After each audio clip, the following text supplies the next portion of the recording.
سڵاوتان لێبێت بەهۆی پەلاماردانی سەگەوە 14 ئاسک لە هەولێر دەبنە قوربانی. ئەم شەو بەرەبەیان ڕەوە سەگێک پەلاماری باخچەیەکی بەخێوکردنی ئاسک دەدەن لە گەڕەکی بەهاری نوێ. بەم هۆیەوە ژمارەیەک لە ئاسکەکان دەبنە قوربانی و گیان لەدەستدەن. هاتومەتە لای خاوەنەکەی کاک محەممەد.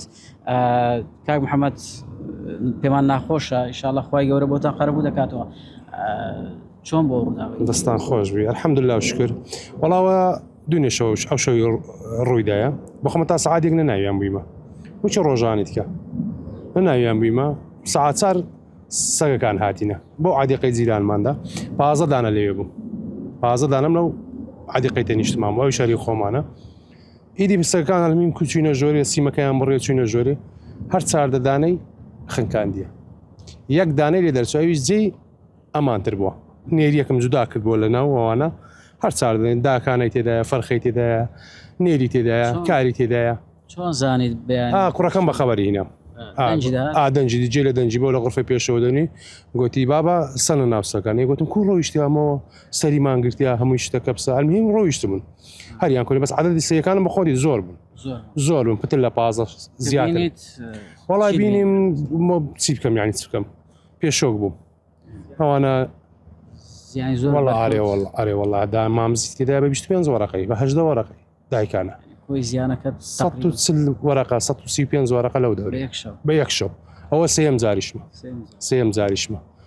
باشە بۆچی ینی سەگ لێرەش هەر زۆرە هیچ دەستکاری ئێرە نەکرێ نەیان بردیە احتیمالە چەند سەگەشی فەقیریان بردی بەس لێرە زۆرە ئێواران وەرە پتر لە 40-50 بەڕەوە دێن و دەڕۆن جیالەوەی مەترسی لە بۆ سەر بە تاکید خەڵکەکەدا تو سناعی دەکا لێرە ئیش دەکات دەسە سناحی ناتوانانی بە ناوگردیدا بڕوە ئەوە مەکتەبە ناتوانم بۆ لۆ سیارەی دێن لۆ بەشەر دێن لە هەموو شتێک دێن لۆ ماتۆڕی دێن بەو ڕووداوی بێمێر نەبووی لەوەی ناتوانم تازە وازدەوانە بینم ناتوانم بەس زۆرم پێ ناخۆشەوانە هەم بە گچکەی بە خێویان دەکەم بە شیری و مەمەی ئەوە 3 ساڵە ئەوە 3 ساڵە هەمووی بە گچکەی کەویان دەکەم ماڵیان دەکەم ئاسکی کێوینە ئەوانە ئانە باوچەوانە بەخۆیان بیدات چیوینە بەس بە گچکەی کەوی دەبن هەم بەریان دەدەم دێنە کۆران دێن و دەڕۆنگاسیان دەکەم هەموو ناوم لێناینە چەند دانەت هەبووی 25 دانە 14 دانەی لێ ڕۆی ئەوانە شەم و ترساینە ئەوانە شەم دەگای تازە بردمەوە مارێویش هەر وەزعی باش نییە هەمووی فڕەدان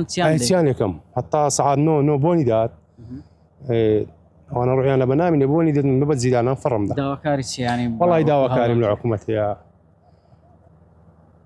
عیلازێکمان لێ بکەن بەس ئەمن نیمە لێ بێزارم هەموو خەڵکێک لێ بێزارە ڕوا دەکەی سبەینا ناتوانم بەریانەمە تا سەعات 9 تا قسە قەرەبارق دەبی ساوت خۆش بەخێر بێت خی گەورە بۆت قەرەبوو دەکاتەوە. بەڵێ وەک کاک محەممەد خاوەنی ئاسکەکان ئاماژەی پێدا 25 ئاسکی هەبووە بەڵام ئەو شەو بەهۆی سەگی بێلاوانەوە 14 دانەی لێ مردار بووە و ئێستا چەندانەیەکی ماوە و داوا دەکات کە حکوومەت مشورێک لە سەگی بێلانە بخوا و چی دیکە نەبنەمای مەترسی بۆ سەر مرۆڤ و ئاژەڵانش.